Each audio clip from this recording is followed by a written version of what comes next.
Fases da Lua são aspectos que observamos na superfície de nosso único satélite natural e que dependem das posições relativas do Sol, do nosso planeta e da própria Lua. Os mais práticos dizem que quando a Lua desenha uma letra C, está no crescente. No minguante, é a letra D, de decrescente. Mas não é tão simples assim, por isso vamos ver como ocorrem as fases da Lua.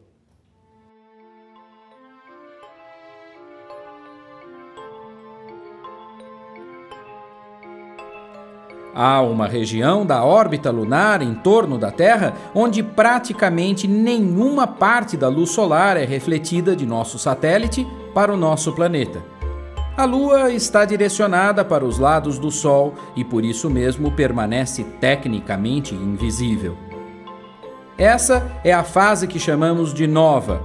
A Lua nova continua recebendo a luz do Sol, só que a gente não vê por causa da nossa posição.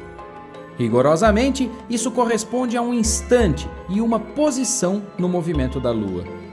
O que aparece no crescente é a porção visível da parte iluminada da Lua. Depois da nova, em cerca de uma semana, chega o quarto crescente. Nesse ponto, no planeta Terra, estamos vendo metade da metade iluminada da Lua, ou seja, um quarto da Lua. Por isso, chamamos essa posição de quarto crescente.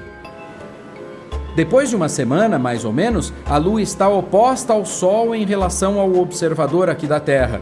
A metade que nós vemos do nosso satélite está totalmente iluminada, está cheia de luz, sendo refletida para nós. Rigorosamente falando, existem momentos precisos para cada uma das fases, mas as pessoas, em geral, costumam estender os nomes das fases mais notáveis por até uma semana, ou no mínimo, alguns dias. Depois da lua cheia, as posições relativas do Sol e da Lua provocam a redução da área iluminada visível do nosso satélite em relação à Terra, o que corresponde ao minguante, passando pelo quarto minguante até retornar à fase de nova em cerca de mais 2 semanas.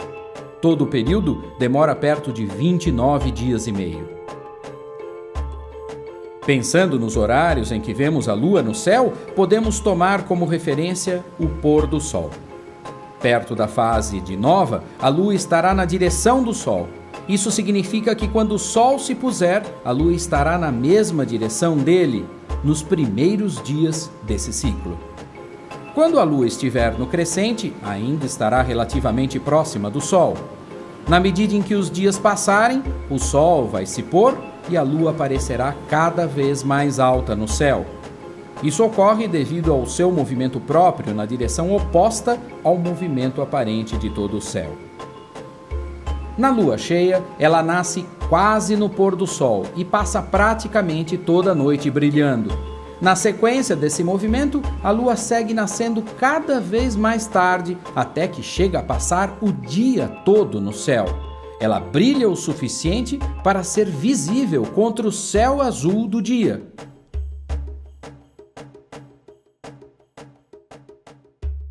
Esses movimentos relativos do Sol, da Terra e da Lua criam as situações de quase completo alinhamento que provocam os eclipses. Mas isto é assunto para outra letra do ABC da astronomia. Nos vemos!